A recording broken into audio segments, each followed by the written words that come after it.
முதியவர்கள் மற்றும் மாற்றுத்திறனாளிகளுக்கு வீடு தேடி சென்று ரேஷன் பொருட்கள் வழங்கும் தாயுமானவர் திட்டத்தை முதலமைச்சர் மு.க.ஸ்டாலின் தொடங்கி வைத்தார்.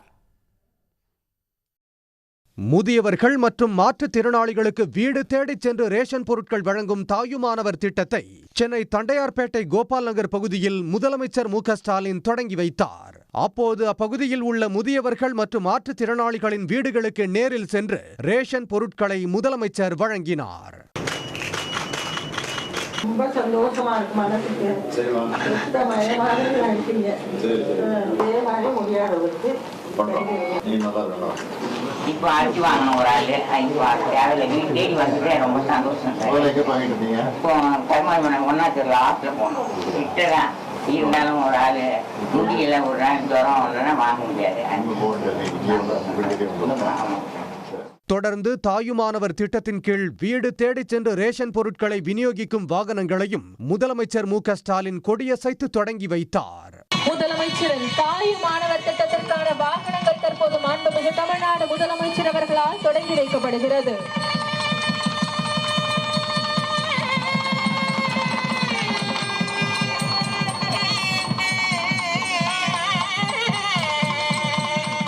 தாயுமானவர் திட்டம் குறித்து முதலமைச்சர் வெளியிட்டுள்ள வீடியோவில் இந்த திட்டம் கூட்டுறவு துறையின் மிகப்பெரிய சேவை என கூறியுள்ளார். ஒவ்வொரு மாசமும் 2வது சனிக்கிழமை மற்றும் ஞாயிற்றுக்கிழமைகளில் குடிமைப் பொருட்கள் உங்கள் வீடு தேடி வந்துடும். இதுக்காக கூட்டுறவுத்துறைக்கு ஆக போகிற 30 கோடியே 14 லட்சம் ரூபாயை கூடுதல் செலவாக கருதாம மக்களுக்கு செய்கிற உயிர்காக்கும் கடமையாக நாங்கள் நினைக்கிறோம். இது கூட்டுறவுத்துறையோட மிகப்பெரிய சேவை. தாயுமானவர் திட்டத்தை தொடங்கி வைத்த முதலமைச்சருக்கு நன்றி தெரிவித்த பயனாளிகள் திட்டத்தால் தங்களின் சிரமங்கள் குறையும் என்றும் தெரிவித்தனர். அது கொஞ்சம் தள்ளி இருக்கு. அது இப்போ ஒரு ஆள் கூட வரணும். இப்போ அது தேவையில்லை. அரிசி வாங்க முடியாது பைய பிடிச்சி. இப்போ அது தேவையில்லை. அதனால் ரொம்ப சந்தோஷம். இப்போ வீடு தேடி கொடுக்குறதுனால இல்லைன்னா கூட ஒரு ஆள் வரணும். இப்போ அது வர வேண்டிய வேலை இல்லை. அதனால தான் இப்போ நீங்கள் வீட்டுக்கு வந்ததில் ரொம்ப சந்தோஷம். அதில் நீங்கள் இப்போ நாங்கள் கஷ்டப்பட்டு கால் இப்படி நடக்க முடியாமல் போகிறவங்க நீங்கள் வீட்டுக்கு அனுப்பிட்டீங்க. மாதமானால் பணம் வந்துடுது.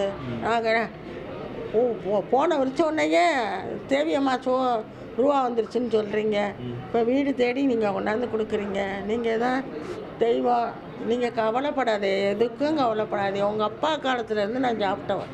இன்றைக்கி சாப்பிடல, அப்பா காலத்துலேயே சாப்பிட்ருக்கேன், பால் குடிச்சிட்ருக்கேன் அப்படின்னு. அப்புறம் சரி கை கொடுங்க. நான் கையை கொடுக்கல, கையை 2 கையும் பொத்தி கண்ணில் வச்சுட்டு விட்டுட்டேன். தாயுமானவர் திட்டத்தின் கீழ் தமிழ்நாடு முழுவதும் 70 வயதுக்கு மேற்பட்ட முதியவர்கள் மற்றும் மாற்றுத்திறனாளிகள் 21,70,454 பேர் பயனாளிகளாக அடையாளம் காணப்பட்டுள்ளனர். உடனுக்குடன் செய்திகளை தெரிந்து கொள்ள சன் நியூஸ் பெல் ஐகானை கிளிக் பண்ணுங்க.